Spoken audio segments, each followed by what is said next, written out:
Alright, ladies and gentlemen, I'm here on the show, and it's, there's no other, college basketball games to recap, or NBA that I have scheduled. Don't mean NFL news, but I decided I've done one of these in a little bit. Talk about some baseball. We're gonna go around the association here, and, talk about some stuff here. A lot of stuff to talk about that's happened this off season. I haven't done one of these in a while, so let's get right into it. So, first thing I want to talk about is the Boston Red Sox. They finalized a trade to acquire left-hander Garrett Crochet, from the Chicago White Sox. Sources tell ESPN the deal is in the medical phase, not official, but trending towards it. It was first reported by Julian Mack. They're expected to send multiple prospects back to the Chicago White Sox. The Boston Red Sox have one of the deepest farm systems in baseball, and top-end talent is expected to be included in the deal per sources. So that was the first report. It was brought by Julian Mack. So this is a good trade for the Red Sox, I'd say. At first I thought, but I mean it's still a good trade, but like they give some pretty good prospects in this deal. So the Chicago White Sox will be receiving 4 prospects from the Boston Red Sox in this deal, all of whom are highly regarded, sources tell ESPN. It's a big return for Chicago, but for a pitcher like Crochet, an ace-level starter with 2 years of cheap control, that's a price to pay. I think it was Montgomery. For this to be a good deal, I felt they have to extend Garrett Crochet. But who knows, because Boris guy is going to make him hit free agency, and watch them not retain Crochet after these 2 years. I mean, it's a good 2-year rental, knowing Boras. But, I don't know. I mean, I don't know if this deal will be good for the White Sox. They trade their best player who has a couple of years left on his contract. Is making less than $1 million. Is 25 years old. Said he was open to an extension. I give you the White Sox, you're getting a Montgomery, Teal, and Montgomery being 4 and 5. It was a good. I mean, it might be a win-win trade. Like the Red Sox get a good pitcher in Crochet, and the White Sox get a Teal and Montgomery. Pretty good. I didn't think they would get Montgomery from the Red Sox out of this trade, but the Red Sox, I guess, were willing to do whatever it took to get a pitcher this offseason. And the deal is official. A source tells ESPN, and he's a Boston Red Sox. So that's the first thing I want to get into. It's kind of my thoughts there. It could be a win-win because Red Sox need a pitcher like that, and the White Sox, we're probably going to trade him, most likely. I knew when they probably didn't trade him during the regular season, during the offseason, I'm like, yeah, they'll trade him. But he's a Boston Red Sox, and the Mets miss out on another pitcher.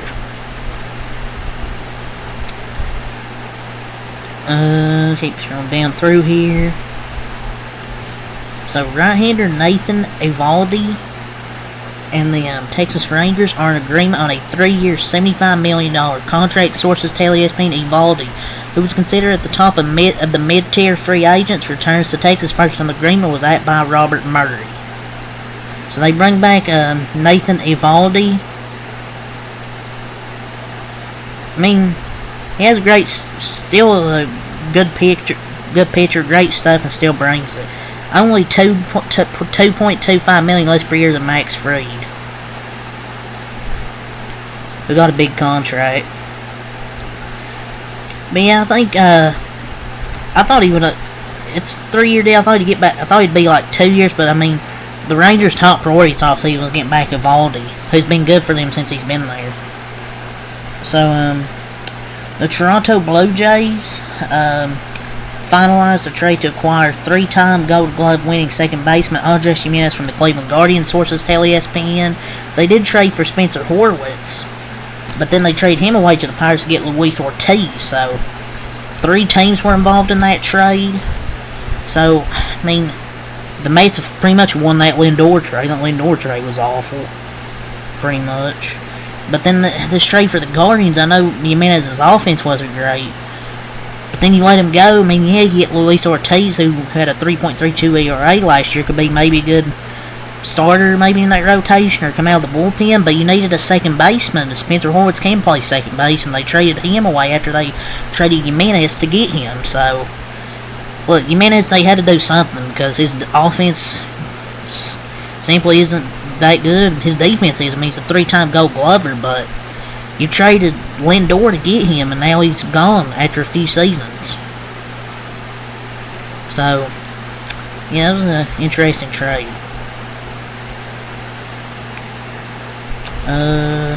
So the Marlins are getting 2 prospects in a return. They traded Jake Burger. They got Chedry Vargas, I think, or how do you say that name, and Max Acosta, and a lefty starter, Brian Mendoza, from the Rangers in exchange for first baseman / third baseman Jake Burger. I mean, Jake Burger's been good for the Marlins, and I think it's a good deal both ways. To be fair, it's not a single top 15 prospect, and only one top 30 from the Rangers system. I think it's a good deal both ways, and I think he'll probably be the DH, so it's a good deal both ways. So the New York Yankees. Left-hander Max Fried and the New York Yankees are in agreement on an 8-year, $218 million contract, pending a physical. Sources tell ESPN it is the largest guarantee in baseball history for a left-handed pitcher. I mean, 8 years, that's kind of a lot for Max Fried. I didn't think Max Fried would get 8 years. I mean, he could have stayed with the Braves for that loyalty, but he goes over to New York. New York needed a pitcher, and I think he's a good pitcher, but 8 years, $218 million. I didn't think Max Fried would get that much. Getting more than Blake Snell. I think it might be kind of an overpay here. Max Fried's good, but I don't think he's worth 8 years, $218 million. But they're desperate and needed a pitcher, so makes sense. So closer Jordan Romano and the Philadelphia Phillies are in agreement on a free agent contract. Sources tell ESPN, pending a physical. He was non-tendered by Toronto earlier this offseason and joins the Phillies bullpen that lost Jeff Hoffman and Carlos Estevez free agency, so they got back Jordan Romano. And he'll be missed in Toronto. So, but they lost Jeff Hoffman and Carlos Estevez to free agency, and at least they get Jordan Romano. But then, Juan Soto and the Mets signed a 15-year, $765 million contract, the largest deal in professional sports history. Go over some of the stuff here from a few days ago. Man, 15 years, $765 million. I don't think Juan Soto's worth that, man. I know he's a really good hitter, really good plate discipline, but I just don't think he's worth $765 million. I just think it's an overpay for a guy that's not that good defensively. Like, he's really, really bad defensively. And look, the Mets they got their guy. I mean, he's going to give you 30, 40 homers and 100 plus RBIs and have a really good walk rate. Doesn't strike out a lot.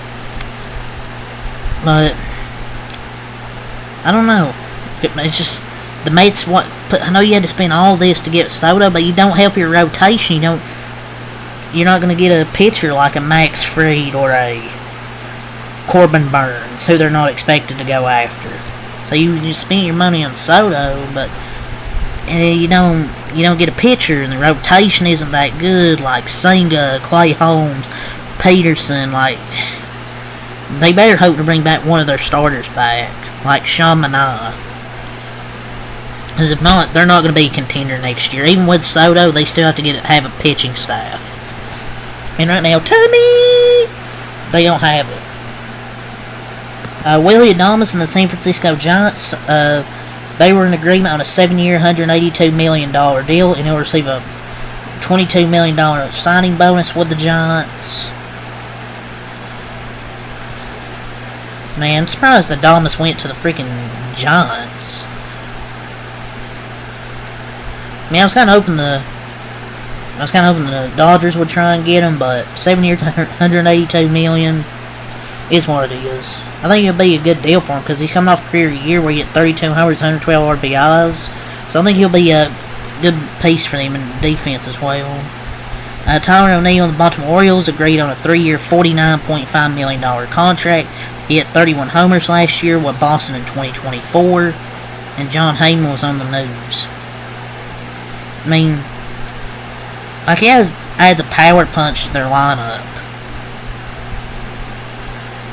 So that's a good deal.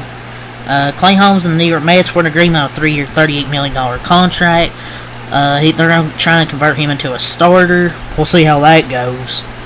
Shane Bieber and the Guardians, a 1-year, $14 million contract. Going over all the stuff that's happened this offseason that I haven't covered. 1 year after Tommy John, he took less money to return to Cleveland. A 1-year, $14 million contract to see how he does. Danny Jansen and Tampa Bay Rays agreement on a 1-year, $8.5 million deal, so he's staying in the AL East. Luis Severino and the A's, a 3-year, $67 million contract. So, hey, he got his money to go to the A's. Like, you're going from the Mets to the A's. Pendeo face. Aroldis Chapman and the Boston Red Sox, a 1-year, $10 million contract. Frankie Montas went to the Mets, a 2-year, $34 million contract. So some Dodger updates here. Ken Rosenthal on Foul Territory TV said he expects the Dodgers to get one of Tanner Scott or Devin Williams. I would prefer to get Tanner Scott. I know Devin Williams is good, but he kind of is a choker in the postseason. I'd rather take Tanner Scott, to be honest. And he also says he expects Teoscar to be back with the Dodgers. I think they're like kind of apart on maybe the years on their contract right now, or what was reported a little bit ago. So I think he'll be back. He's received multiple offers, but he's prioritizing the Dodgers. So I think he'll come back. Like I really do. And the saga with his contract's kind of complicated. I can't see the AAV being the issue. I think it's got to be the years. I want him back, but I've kind of accepted it if he leaves. But I think it should be 3 years or 2-3 years. I don't see how it could be more than that. I mean, I love him, but he's 32 and a power hitter strikes out a ton. If he should just take like a 2-year contract, because I don't think he's going to get a bigger pay than that. So there is some trade talks, possibly for Kyle Tucker, the Astros superstar. The Astros want Rookie of the Year Luis Gil in a package for superstar outfielder Kyle Tucker. The discussion with the Cubs that was reported yesterday involved Seiya Suzuki and Isaac Paredes. Joe Sherman and Ken Rosenthal said, but now they want, possibly one of the Cubs' first round picks. That could be possible. I think he's going to go with the Cubs, man. But I feel like the Yankees have to try, because you lose Soto, you have to try and get Kyle Tucker, King Tuck.